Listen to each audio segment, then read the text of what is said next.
Welcome to End of Life University on YouTube. Today I'm sharing with you a conversation I had with my friend Suzanne O'Brien. She is the CEO of Doulagivers. We've spoken a number of times in the past and worked together on workshops. And today we're talking about her latest work with the Death Doula World Training Day that's coming up in a few weeks. And I think you'll really enjoy our conversation. So take a listen. Make sure you subscribe to this channel down below and also subscribe and leave a rating and review for the podcast wherever you happen to listen. If you're so inclined, you can go to eoluniversity.com/support. There you'll find 3 different ways you can make a small contribution to help keep this channel and the podcast on the air. So we'll move on now with my conversation with Suzanne.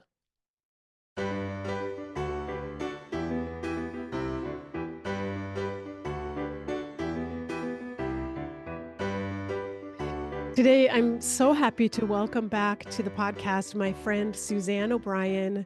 And we've spoken many times. We've worked together. We created a course together. So I always feel close to Suzanne, but actually, it's been a few years, I think, since you were on the podcast, Suzanne. Yeah, now that I think about it, it actually has been a while. Yeah, it has. So I'm going to read your bio just for anyone who's not familiar with your work, and then Okay. we'll get started with our conversation. But Suzanne is the founder and CEO of Doulagivers Institute. She is a pioneer in the global death doula movement. She was awarded Worldwide Leader in Healthcare by the International Nurses Association for creating Doulagivers Institute and named Humanitarian Ambassador for Oprah Magazine in 2019. All these phenomenal honors for her work to bring peace and comfort to those facing the end of life around the world. She formed Doulagivers Institute in 2012 with a goal to improve end of life outcomes for all members of the community through education and advocacy, as well as increasing satisfaction with the home hospice care experience. Suzanne is a registered nurse and she has worked directly at the bedside of over 1,000 end of life patients from all over the world, which is one of the most amazing things about your work, Suzanne. And you can learn more at the website doulagivers.com. So, Suzanne, I'm so excited that we have this chance to talk once again. Me too. Thank you so much for having me. I thought we would maybe just start at the very beginning for anyone who hasn't met you before about how you decided to become a hospice nurse and how that led you eventually into creating Doula Givers Institute. Sure, I would love to. And I love telling this story because, I really feel like there's a divine orchestration of our lives if we allow it, if we sort of get out of our own way. And that's really what happened with me finding my path to working with those at the end of life. I was a registered nurse and I still am. And I was in mainstream medical. I was working in the hospital and I was so disappointed when I got into mainstream medical care at the lack of time that I had with patients, the amount of just things that I saw that didn't feel right. And I also noticed this huge elder population that used to come in to the hospital, be admitted to rooms. Sometimes they'd have their end of life there. I would notice that people would not visit them. Like it was just so an eye opener. And I remember thinking I went to school to become a nurse to help, and I'm not able to do that. And I heard this little voice that said, go to hospice. And I have to tell you, at the time I said, why am I hearing that? I have zero end of life experience, none. And I would be leaving a job to take less pay with less benefits and with more hours with no experience. It didn't make any analytical sense. And when I felt, when I heard go to hospice, what I felt inside was just my heart like expanding. I had never felt this feeling. So I said, you know what?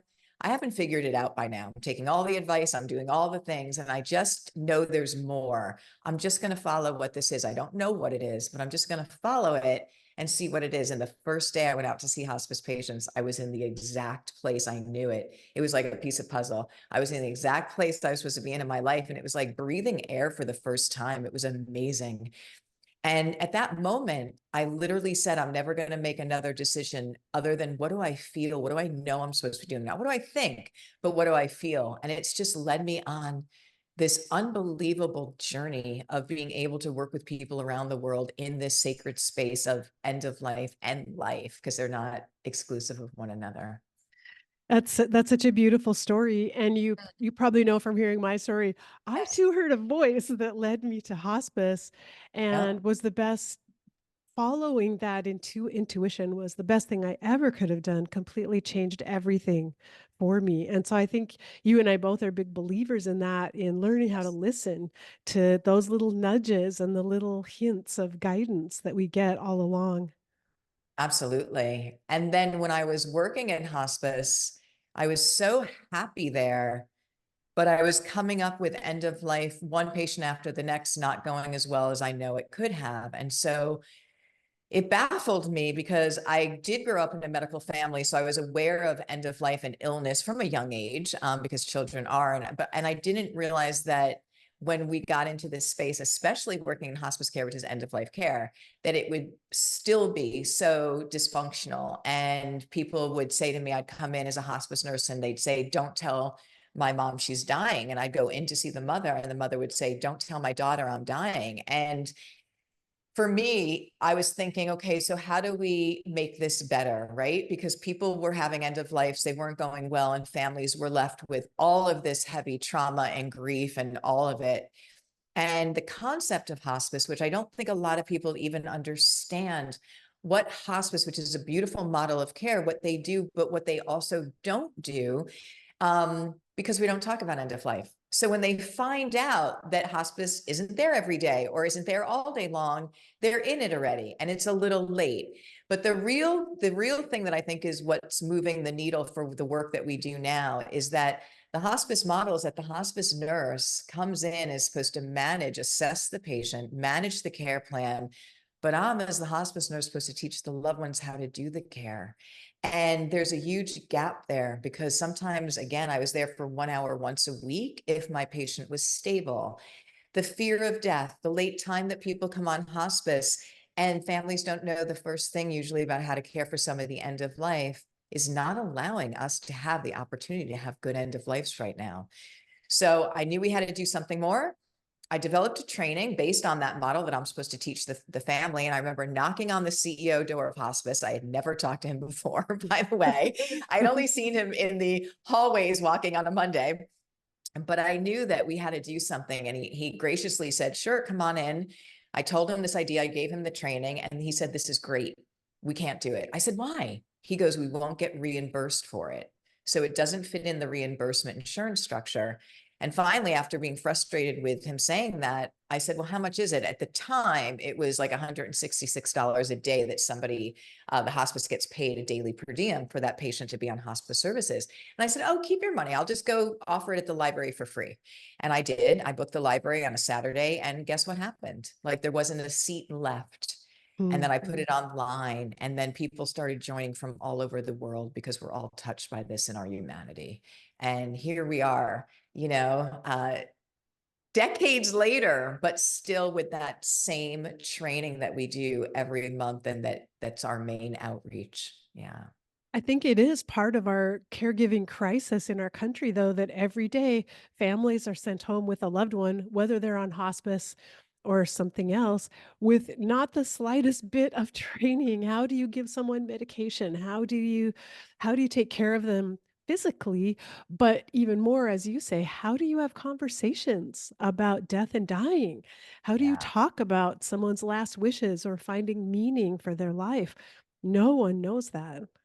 It's terrible. And honestly, now I've counted and I've been privileged to be with over 1,000 families and patients at the end of life. And the handful, and I will say it was a handful that without any of our added teaching, they really had a beautiful end of life and grounded perception of death. Those were the ones that went well. And I really studied, why did they go well? It's almost as if they lived with the awareness that one day it would happen, that they'd have an end of life. They've thought about what they wanted. They thought about what quality of life is. And when it came to there, they had a blueprint, they had a roadmap, not only for them and their families. And those are the ones, no matter what the disease process, they had such a better end of life experience. And I will say this, that 80 to 90% of a positive end of life really starts way back here now, with not only our choices in a practical sense of advanced directives and what quality of life is to me, but also making sure that I'm making the most out of this gifted journey that we've been allowed to have every single day. Mm. Because then when it does come, hopefully we can say, okay, you lived fully. You don't have a bunch of regrets. And I love that. I love that concept of having a roadmap for the care because caring for a loved one at the end of life is such a powerful and profound experience. And yet, how many families don't get to that point because they're traumatized by being asked to do things that they don't understand and they don't know how to care for. But with the roadmap, they're able Mhm. to show up fully and really make the most of the experience. Yeah, it really gives them a container because they are so in shock and overwhelmed. And I have to tell you that I've had multiple times where I've come into a household and they thought their loved one was just sleeping for a long time and they were like actively dying, that any minute that person could die. I've had people that have been already deceased and the family was so checked out in shock with this whole thing that they didn't realize that person was dead. So this is not a way that we should ever have end of life, and it also is something that again will leave. How that end of life goes is something that family holds in their heart for absolutely ever. So Mhm. if it's 100% guaranteed and we know things that can have it go well, why aren't we doing everything we possibly can to share that information, support each other in that sacred part of the journey? Yes, yes. And Suzanne, for as long as I've known you, which I actually think it's almost 12 years. I mean, or Wow. maybe 10 or 11 years. I met you a long time ago. As long as Mhm. I've known you, you've been offering the free training that you described, Yeah. which is level one doula givers training that you offer to anyone for free. And I just want to emphasize that and tell people you've been doing that for all these years and training so many people. And it seems like for the most part, these are family caregivers, neighbors, community members who just want to know more about how to care for someone at the end of life. It is. And it's one of my greatest joys, I have to say, meeting in that global community, because this training is a complete and it's live. And people are like, well, you should do a replay of it. And I said, they're showing up. I want to show up. And I'm going to stay on and answer all their questions as well. And we've had people, we had a beautiful woman from Uganda who said she snuck out of bed at 2 a.m. so she could learn this to help her village. We've had people Mm, from Ukraine. We have people from all over the world. Why? Because we're all going to have end of life. We're all touched by this inhumanity, but also that Western medicine and the removal of death and its sacredness has really reached everywhere almost in the world. So we're seeing the same aging population and problems. We're also seeing the same medical advances that are knowing how to keep people alive, but keeping people alive and living are two very different things. And at the same time, we've removed all the teachings that, again, caring for someone who's dying was a skill that 100 years ago, a grandmother used to hand down to a grandchild. We've completely lost it, but we still expect families to care for their loved one at the end of life when they don't know the first thing about how to do that. So let's give them a roadmap, let's give them training and help reduce the fear of death, but also inspire us about life, because mm, the training really does bring you into that space. Mhm. mm. Yes, that's so beautiful. And I know, well, a couple things I wanted to ask you about. I know that you have Death Doula World Training Day, and it's coming up very soon. And I wanted you to talk a little bit more about what that is. Thank you. Yeah. So that is, again, once a year, we do World Training Day, Death Doula World Training Day. We really want to raise awareness of this movement, the Death Doula movement, and also that there's free training available. And so this is going to be on April 18th at 7 p.m. Eastern Time. And we also want to always highlight an organization or a cause on that World Training Day that we can help donate and support to. And so this again is going to be on April 18th, and we invite people to share and come from all over the world. This is for family caregivers, for hospice workers, for death doulas, for everyone. This is applicable for everyone, this training. And then in November, I was able to go to Guatemala and be part of the Elizabeth Kubler-Ross Guatemala, the International Thanatology Conference, speak there. When I was there, first of all, the people of that country, they're just so loving, which I think every experience that I've had, I've just met the most beautiful people. But for Guatemala, what's happening right now is that people are going to Guatemala City. So they're going from the outside countryside and the villages, and they're coming into the city to get end-of-life care for loved ones.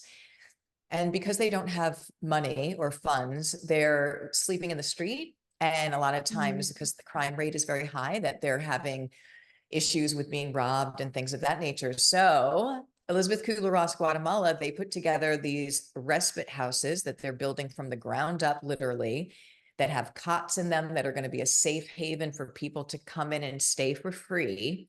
And of course, when I saw this and the passion behind what they're doing and the beautiful people, I said, what do we need to finish this respite house? And they told me, and I said, we're going to do that. So for World Training Day, we are now highlighting this great organization that you can see what they're doing, but we're also going to be taking proceeds and funding the finish of the Elizabeth Kubler-Ross Respite House in Guatemala. And we're going to all do that together. Oh, Yeah. wow, that's fabulous. So, what will World Training Day consist of if people sign up for it?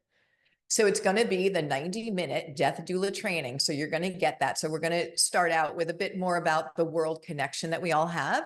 We're going to talk about the Elizabeth Kubler-Ross Guatemala Respite House as well. And then we're going to give you that full training. So again, if you haven't taken it already, come to this and meet in global community. This is how we shift the world. And it's very interesting because I think about this all the time.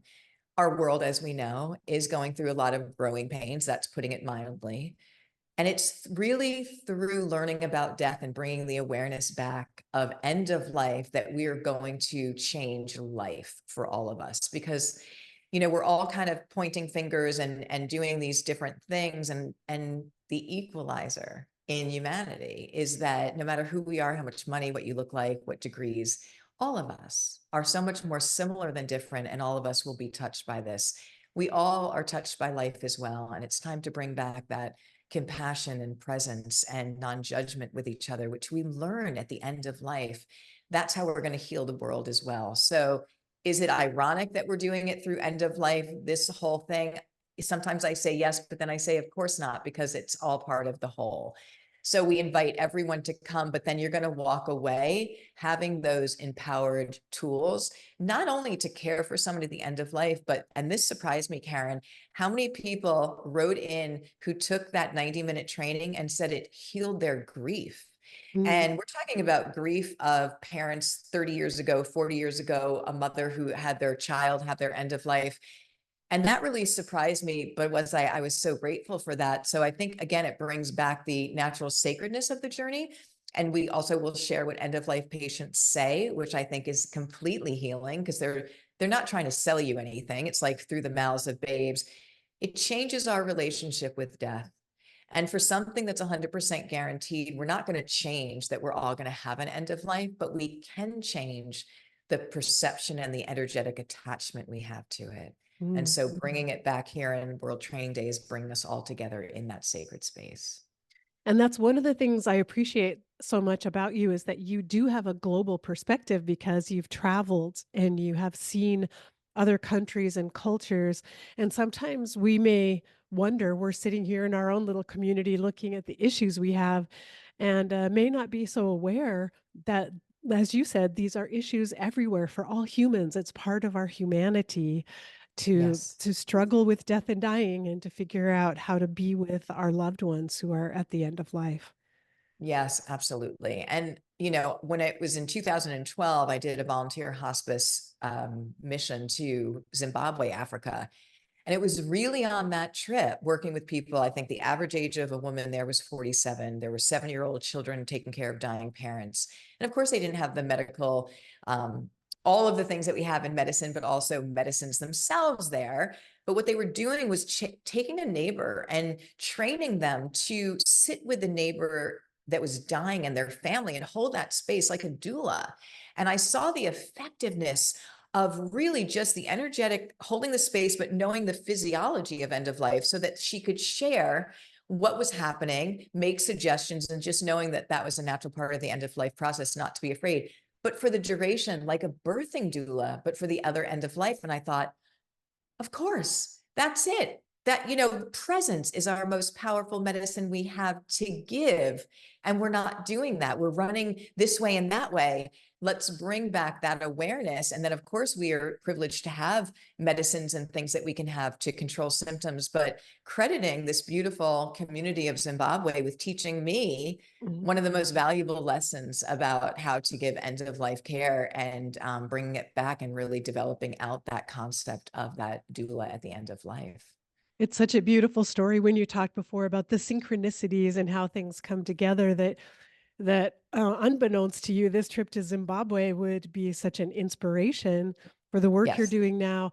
And you're coming full circle because of your global presence and helping to train people all around the world. But Death Doula World Training Day and other ways that you've reached out to other people. So you're really paying it forward in a way from that original inspiration you got.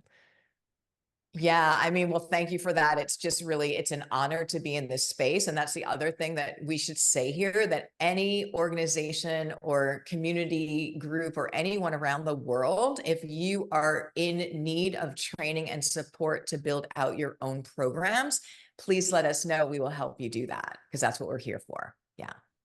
Wow, that's really wonderful. So Mhm. that's exciting. That's April 18th. So I'll put a link so that people can sign up for it for the Death Doula World Training Day. And Mhm. then this is also part of the Good Death campaign, which is Mhm. kind of your overall campaign.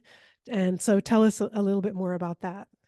Yeah. So, I mean, I've been doing this for a very long time, and I always want to say, how can we change the perception? How can we bring death back into we're just reminding people again, I think we forgot that death is not a medical experience. It's a human one, and it's a holistic human one. And we're all going to be touched by it. So the things that we can do to learn how to live, and I know that I'm not alone in this. When I became a hospice nurse, when I started working with people who were dying, my life completely changed in the best way possible. I felt a connection. I felt something greater than being a part of something greater than me. I learned about that there's so much more going on than a lot of us know. I learned about slowing down and savoring each moment, not sweating the small stuff. So instead of, oh, I have to go to the grocery store, I get to go to the grocery store, or I have to go to exercise. It changed the lens in which I look at the world. And I said, how can we change the lens of looking at end of life? And I have had so many miraculous, beautiful end of life experiences that I've had with my patients. And I said, if people could see that, if they knew end of life could be like that, they would never be afraid of it. So I'm going to tell them. So I'm going to share with them. So I said, okay, so how do we bring us together saying we can change the culture of end of life? Because it's the number one fear in the world, by the way, number one fear in the world. Together, how can we do that together? So let's offer free training, but also let's say the good death. How can we have a good death and give tools and give conversation and remind us that we're in this beautiful thing called life together? So we have a good death campaign, and that again consists of lots of different education and outreach, and really saying we're in this beautiful thing together. Let's take a breath and let's go to the heart and let's say, how can we meet in presence? Because I think we all know the other way isn't working. And so we have a goal now. It was interesting because when I looked back, and yes, I've been doing this for over 2 decades, that level one training, when I started to look at all the webinars, I do it monthly, how many people have taken that? I said, wow, okay, so we're about 300,000 people from around the world. And I thought, let's make a goal. Let's put a goal on this to get 1 million people trained, 1 million family caregivers with the free training from around the world. And let's do this together. Let's raise the awareness so that they can have the good death has a ripple effect. So think about everyone involved in that family unit that's attached to that person. There's going to be, children and aunts and uncles and friends and all of that. If it goes well, and it can, they will have a very different relationship with end of life and life from that. And we only have one opportunity to have that end of life go well. We can't go back and do it again. So let's change the narrative. Let's change the perspective, and let's let people know that there's lots of free education and groups supporting the good death, which is really the good life as well. Mm.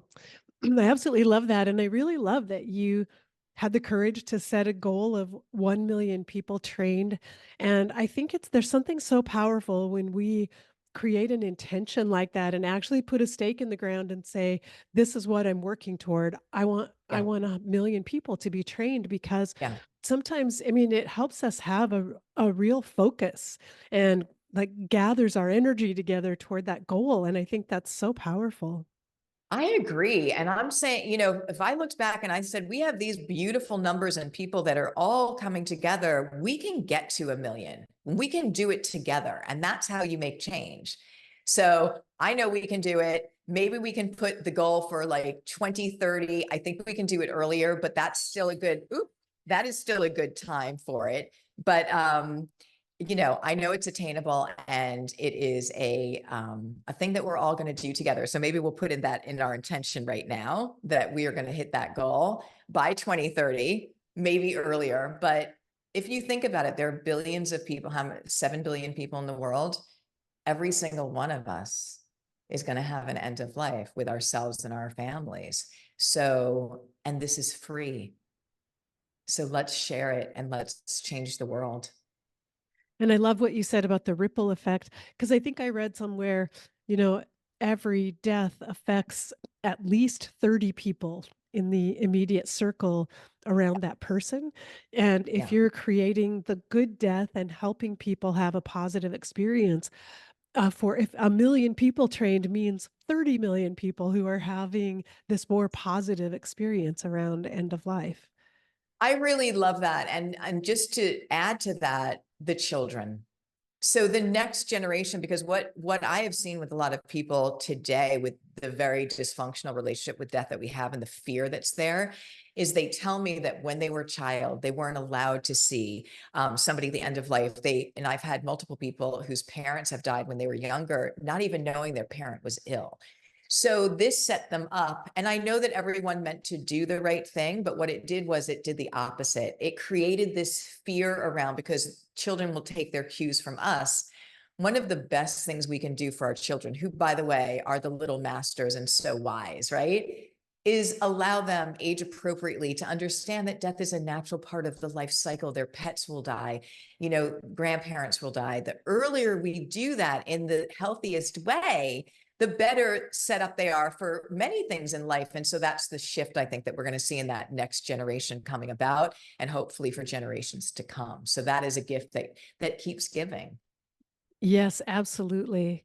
And that part of the training is learning to have the confidence to be able to talk to children or anyone of any age about death and dying. Yeah. And that's what we need everywhere in our society. We do. And I think, again, I don't have all the answers. We don't have all the answers, and that's okay. But to be honest, and then to go find resources, you know, to pretend it's something different, to pretend it should be avoided or feared is not the way to go. I forget, I think it was 2016, there was a church who actually asked me to come in and talk to the children of the church about death. And so there I was, and everyone was there, and the children were in the front row, and I told them I was a nurse, and I told them I work with people who are dying. And there's a picture after, these children are smiling, and just so they were like, my hamster died. It was really beautiful. So I think that, again, we have to take a step back and get grounded and realize that death is a natural, sacred part of the journey. And how can we show up now to shift the culture to make it go as positive as possible? And it can go really well. Yes, yes, that's so beautiful. And Mm. one thing I've kind of envied is that you had a chance to go to Thailand and Mm. work with some Buddhist monks. And I was really curious about that experience. That's a place I would love to visit one day. And I just wanted to hear what that was like for you.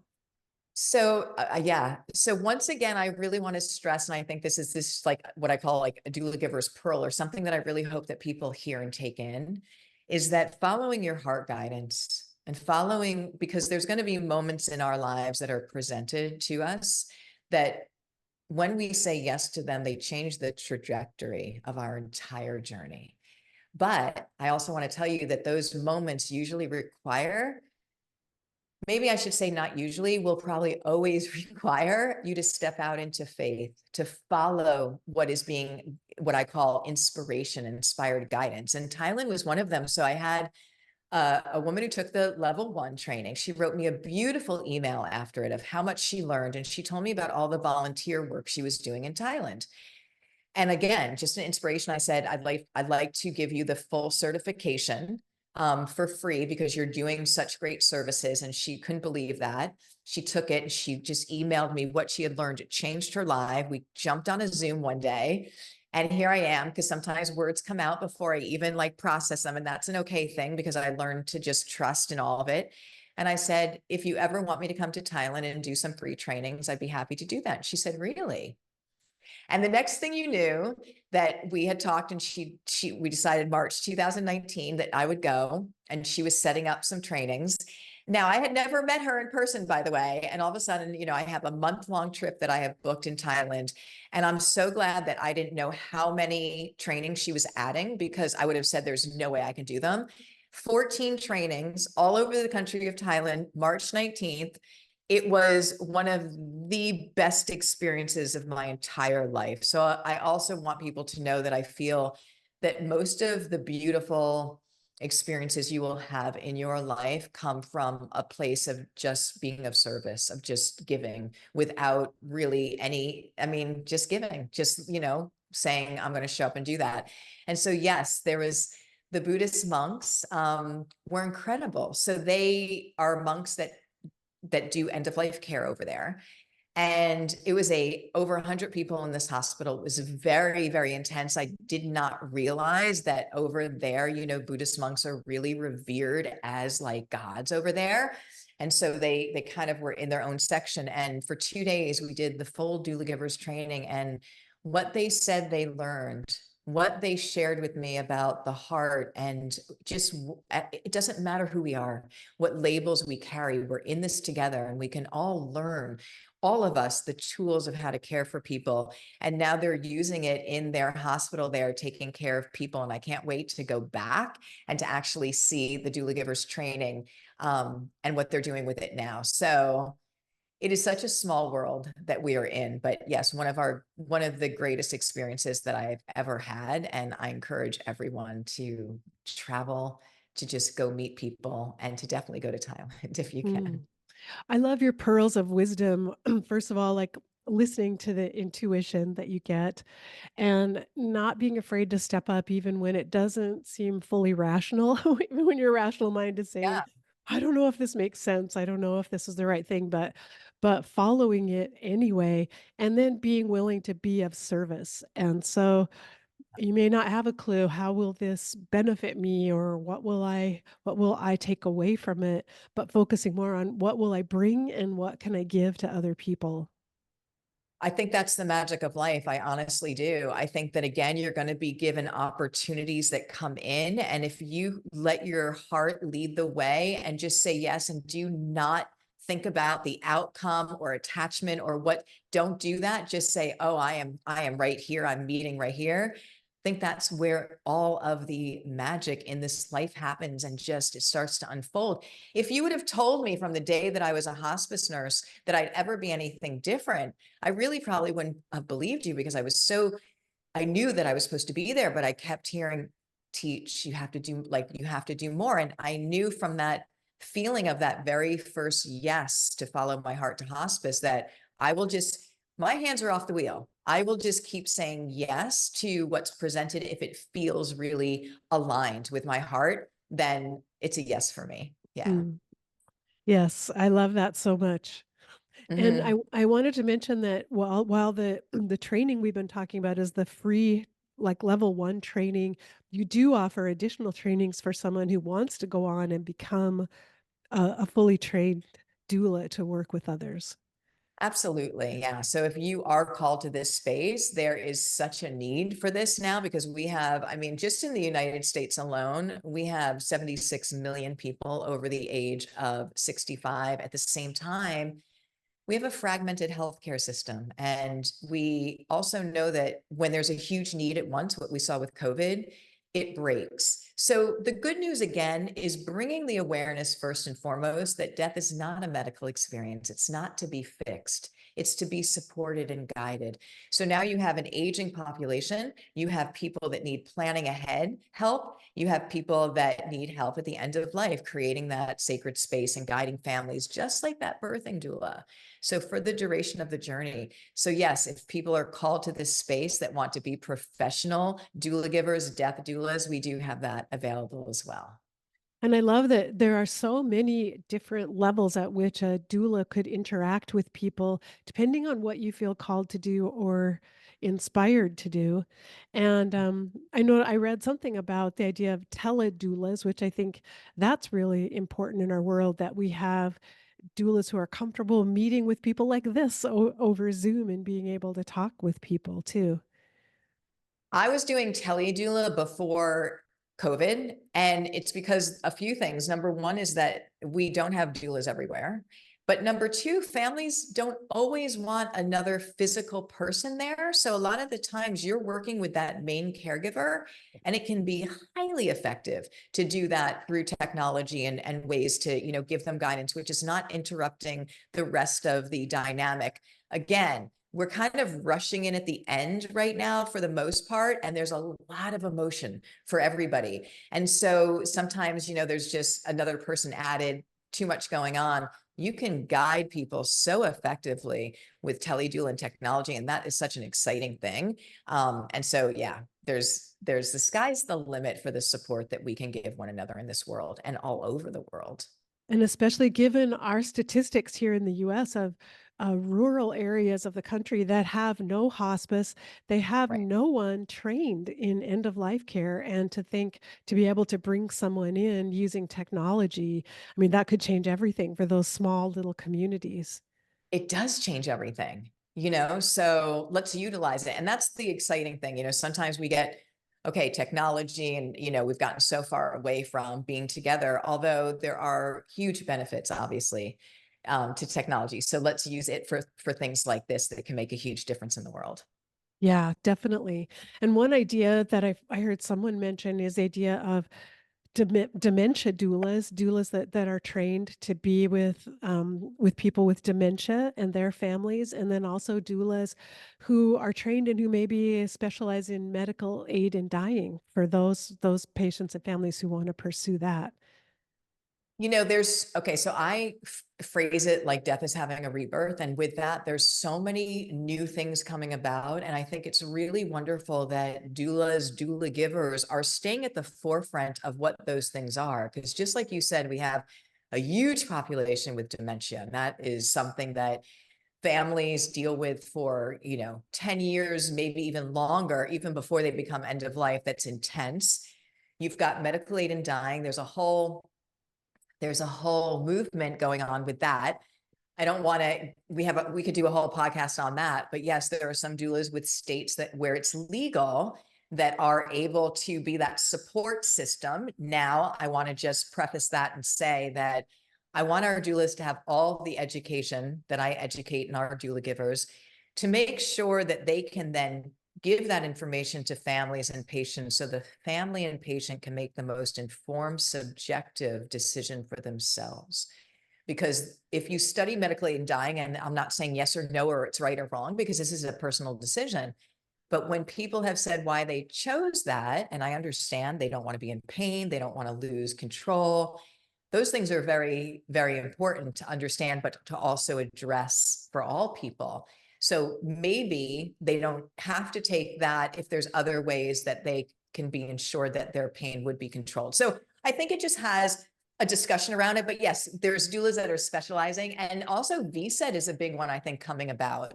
Mm. A big option that doulas are being asked to help families and patients have that VSED, which, by the way, is voluntarily stop eating or drinking. If you have an end of life process and you choose to stop eating, it follows that it very much mimics and follows the natural way that the end of life would occur. And the doulas are helping to set that up and work in tandem with hospice as well. There's lots of beautiful things happening out here. Yeah, so there's so many different opportunities for people who want to work as doulas. Um, Yes. and always go back to the caveat that we still need so much more education in our general public to make sure we have people who even know what doulas are, or to open their minds to want to Yeah. work with a doula too. So at the same time, as we're training a lot of doulas, we need to continually be working on general education for our public around end of life issues. Yes. So yes, yes, and yes. I think education, I mean, again, I think what we've talked about here is it started as a free library event over 2 decades ago, and it's still that today is that free event. And I think education is the key to everything. Having community conversation, creating safe spaces for us to explore this topic that is the #1 fear in the world.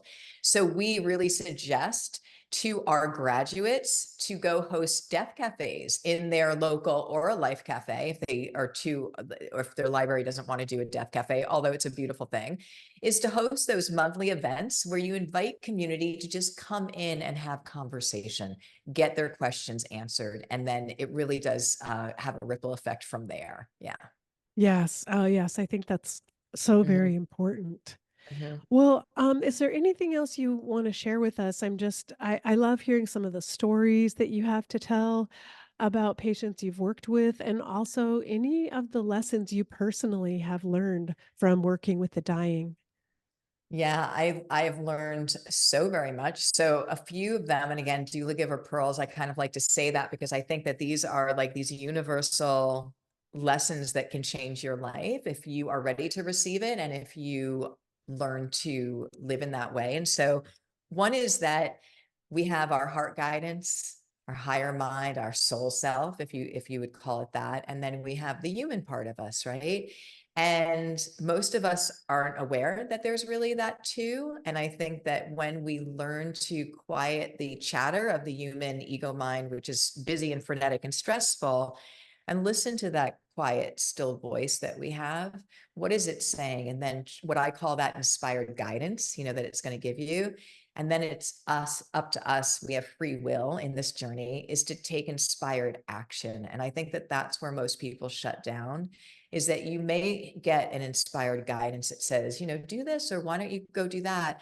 And then the mind just comes and shuts it all down and you stay stuck. And many people will say, well, do you want to risk everything and change careers and do something? I will tell you that it's risking you not stepping out of your comfort zone, not necessarily just in a career, in your life.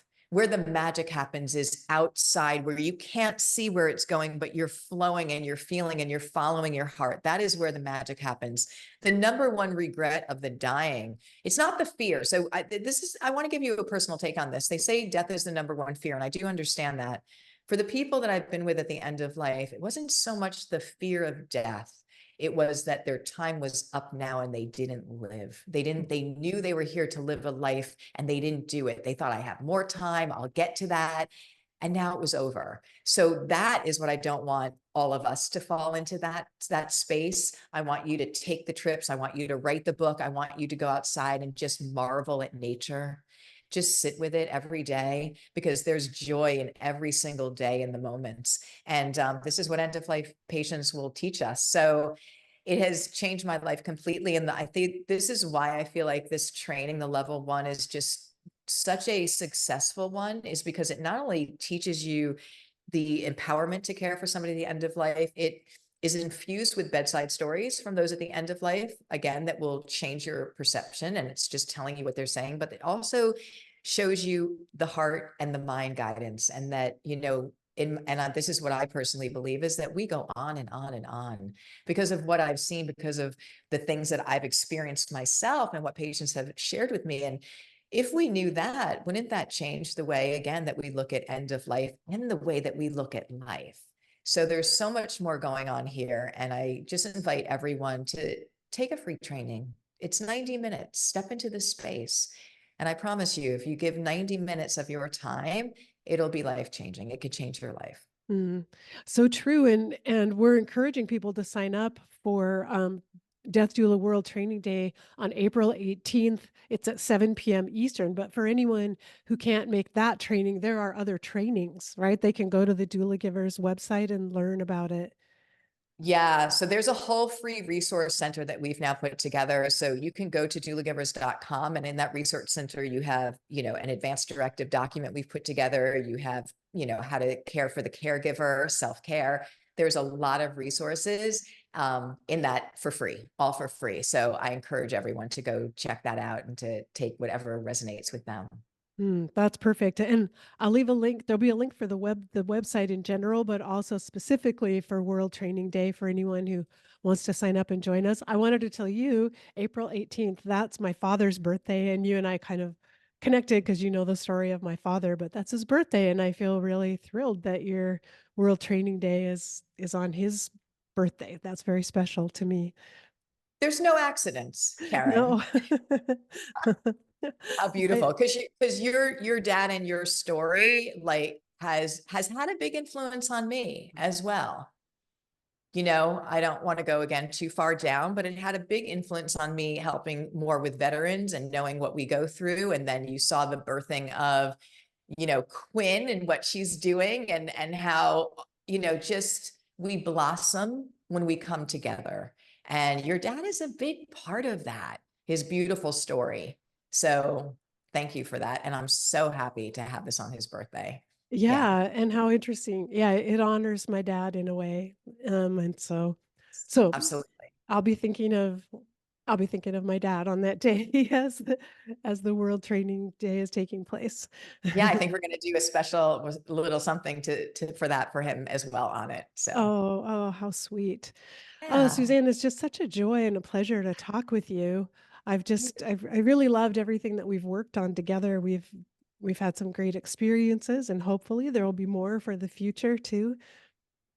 absolutely. It's always a pleasure. You are doing such great work in the world, and every time that we can come together is to me just priceless. So, thank you so much for having me. Oh, you're so welcome. And thank you once again for all you're doing. And I'll see you April 18th Okay. for World Training Day. All right. I hope you enjoyed that conversation with Suzanne O'Brien and that you will sign up for the free training on World Training Day, April 18th. And stay tuned. I'll be back next week with another new interview for you. And until then, take care. Goodbye.